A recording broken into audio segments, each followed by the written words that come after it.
Bueno, si me pueden contar un poco en qué consistió el proceso de remodelación del teatro. Bueno, fue un proceso de remodelación integral. Lo primero que habría que aclarar es que nosotros no estuvimos encargados del proyecto, ni mucho menos, sino que como somos especialistas en historia de la arquitectura, acompañamos todo el proceso con la investigación histórica. Había trabajos previos hechos sobre el teatro y bueno, en base a esos trabajos y a lo que íbamos descubriendo en el proceso de obra, nosotros nos encargábamos de hacer todo ese registro y de acompañar a los restauradores buscando en archivo todo lo que pueda ser útil para guiar la tarea. Ese trabajo, digamos, de ese punto de investigación histórica fue un punto que marca, digamos, un poco la calidad del trabajo porque se hizo con muchísimo cuidado y ese cuidado tenía que ver un poco con ir acompañando en la intervención del monumento con una investigación prácticamente in situ. Toda intervención en un monumento es un momento como excepcional en la vida de un monumento y como se interviene y se ven un poco las vísceras del monumento, también es un momento excepcional para descubrir nuevas cosas. Entonces se hizo con ese acompañamiento. Y no solo fue ese acompañamiento, sino también hacer el registro de todo el proceso. En sí la obra de la intervención inició por una propuesta de actualización tecnológica. Eso fue lo primero.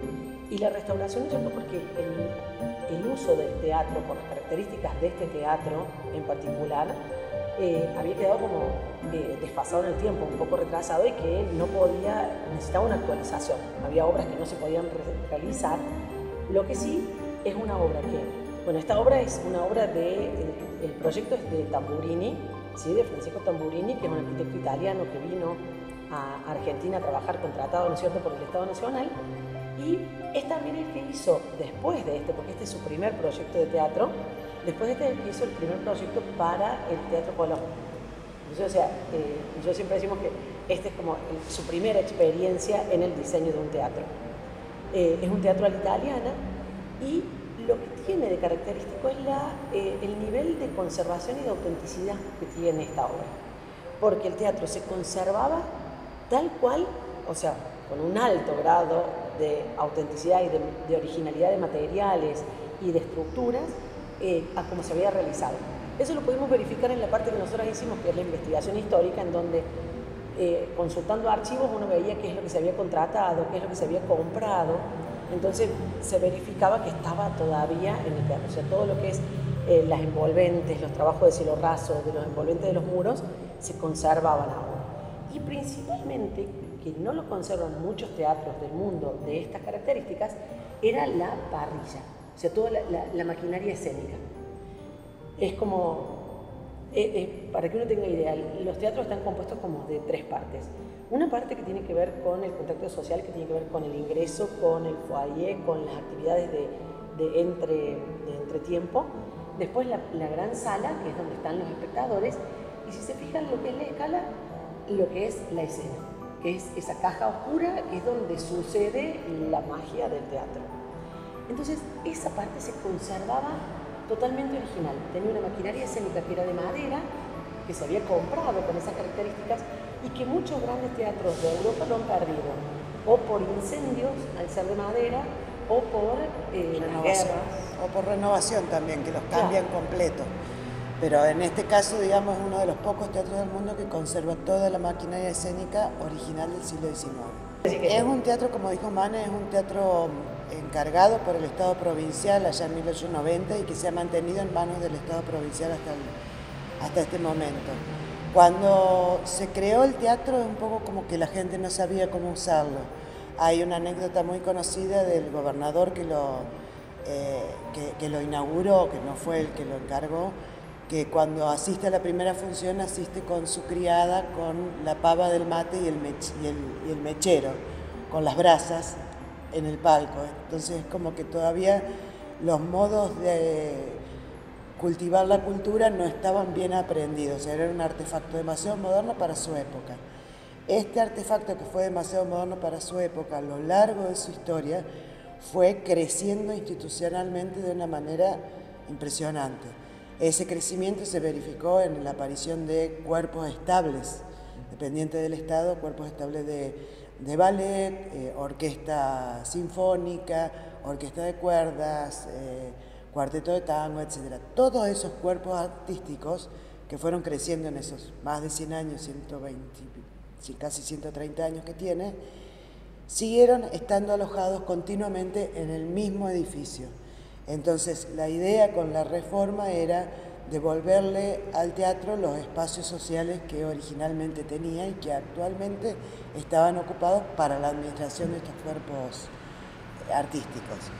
El teatro durante su recorrido, digamos, en un momento creció hacia la Escuela Olmos, luego creció hacia este lado y luego creció hacia arriba del patio Olmos. Pero todas las salas sociales, que son las que ocupan este cuerpo, que originalmente se usaban para que la gente que viene al teatro deambule o tome algo para una actividad social, para un tema de encuentro social. Acordémonos que las funciones al principio eran muy largas y las funciones de ópera son largas, entonces tienen entretiempos largos donde no solo se sale y se entra, sino que se hace una actividad social. Bueno, la idea es que todas esas salas que tenían una decoración riquísima hecha por Menembrini fueran recuperadas para el uso social, y eso es lo que se hizo.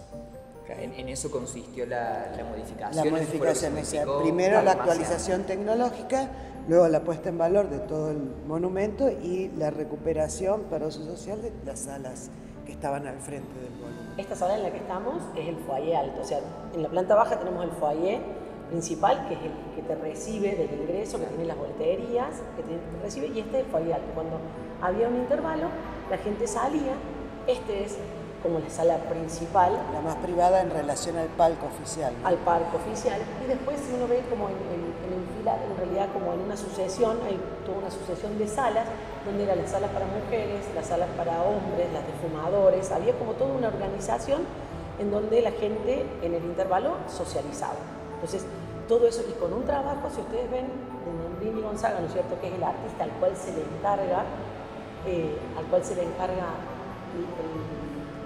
toda la parte pictórica de estas pinturas y los cielos rasos, que estaba negada al público, nadie podía verlas, claro, en realidad. Entonces, ahora uno ve ahí lo que son estos trabajos, son impresionantes. Entonces se restauró todo eso con especialistas que se contrataron, en realidad se contrataron, viendo la experiencia también que se había hecho en otros teatros de restauración, se convocó a gente especializada para que venga a trabajar acá. Entonces todos estos grutescos, todos los cielos rasos se restauraron.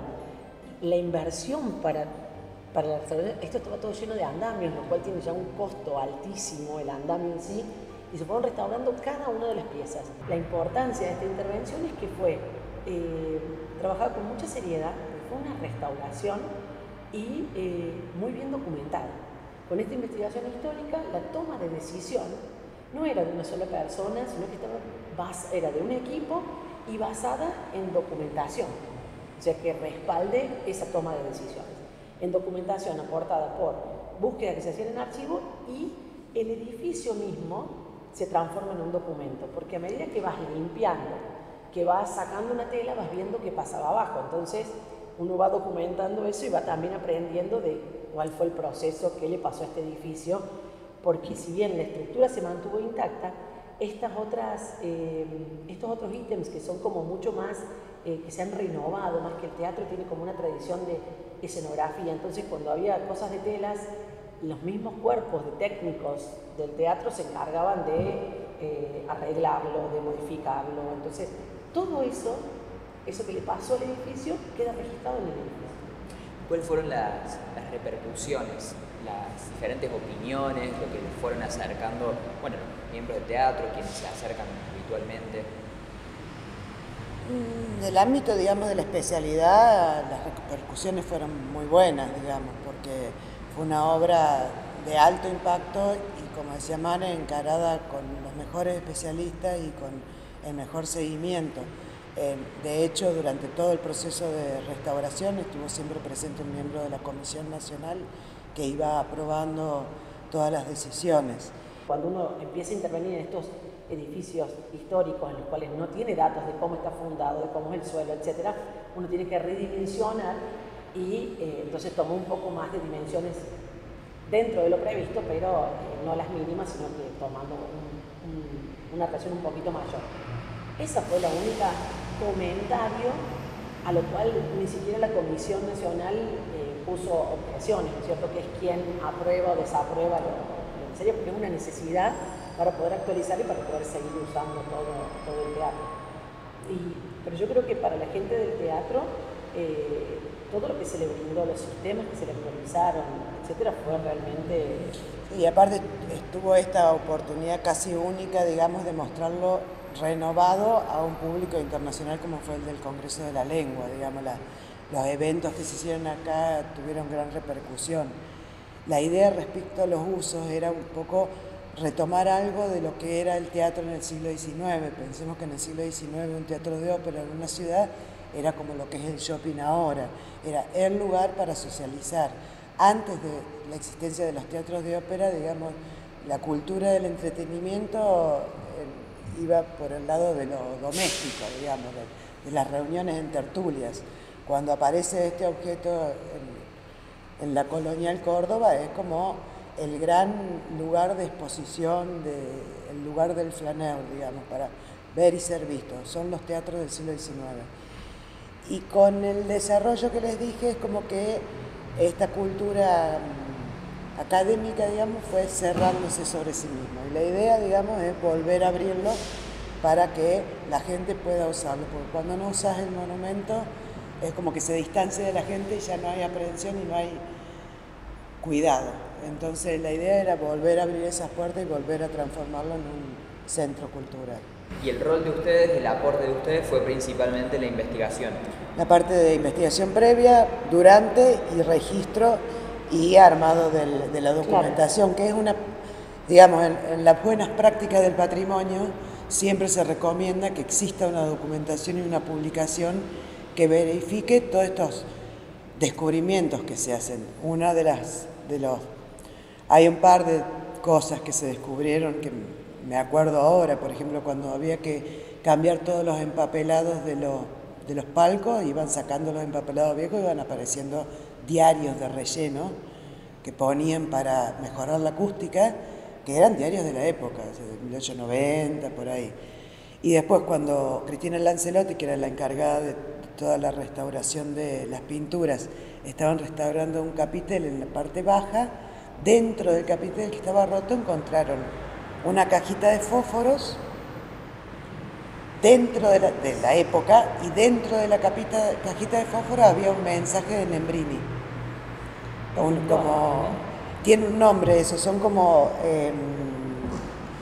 tesoritos que van dejando los constructores para ver si algún constructor años después lo descubre. En este caso sí lo descubrieron, sí. Ahí está la cajita. Y tenía un mensaje que aparte contextualizaba muy bien la época, porque era la revolución. La revolución, cuál es el presidente en ese momento, dice que le van a dar un premio al que lo encuentre en ese momento. Y allá hay 120 de esos capiteles en los cuales estaban interviniendo. Y justo el que estaba roto, ahí apareció esta cajita, o sea que realmente es como una cápsula de tiempo. Nosotras lo que hicimos en esta parte de documentación fue, una vez que empezó la obra, teniendo toda la investigación histórica, que la volcamos, ¿no es cierto?, en esta publicación, fue seguir la obra constantemente. O sea, todos los gremios, todos los que actuaban acá, nosotros todas las semanas o cada 15 días veníamos a la obra, venía también Santiago Ruiz, que fue el fotógrafo, y registrábamos lo que estaba pasando. Entonces, hubo una documentación de todo el proceso, de quiénes intervinieron, de qué técnicas utilizaron, que es importantísimo cuando uno habla de conservación, porque esto tiene que servir para los próximos... Las próximas intervenciones. La próxima intervención que vayan a querer restaurar. Y todo eso quedó documentado en este libro. Entonces, nosotros seguimos los 2 años de obra, porque fueron 2 años y eso realmente fue un mérito de la gestión de la provincia, que se puso y se llegó en el tiempo, quedaron algunos detalles para terminar después, pero se llegó a la inauguración con el teatro completo. Y era muy gracioso porque nosotros cuando hicimos el registro, el último capítulo tiene las últimas fotos, ¿sí?, de lo que es el teatro. En la sala, cómo se cambió, todo lo que se cambió. Y teníamos, si uno se fija bien en las fotos, algunas fotos de los últimos tienen los nylon puestos todavía. Porque era la No había inauguración. tiempo de sacar. Nadie nos quería sacar los nylon porque se iba a ensuciar y los tenían que sacar el último día. Entonces nosotros dejamos el día, ese, o sea, el libro, se empezó a hacer la publicación porque aparte querían tenerlo listo para el congreso también. Y dejamos el último cuadernillo para poder agregarle las últimas fotos del teatro el día anterior a la inauguración, o sea, sin Sí, nylon, las fotos se sacaron 3 días antes de la inauguración, creo. Así, entonces pudimos poner la última, ¿no es cierto?, la última foto del día antes de la inauguración. O sea, estuvimos hasta el último día y el libro estaba casi todo impreso, quedaban esas 3 páginas para poner las fotos. Nadie nos desocupaba el teatro, nadie quería ensuciar nada. Claro, no querían sacarme los nylon de las sillas, que se tenían que sentar, eso estaba pensado para los últimos 2 o 3 días. Más que seguían en obra, entonces el polvillo estaba dando vuelta. Y bueno, entonces, esta es como dentro de los pasos en el proceso de restauración de cualquier o de intervención sobre el patrimonio, este es el último paso. La documentación y la difusión. O sea, difundir, decir qué es lo que se hizo, para que la gente tome conciencia de lo importante de la obra. Entonces, esto fue, nosotros tuvimos en el inicio, hicimos el seguimiento y ahí sería esta parte de la comunicación.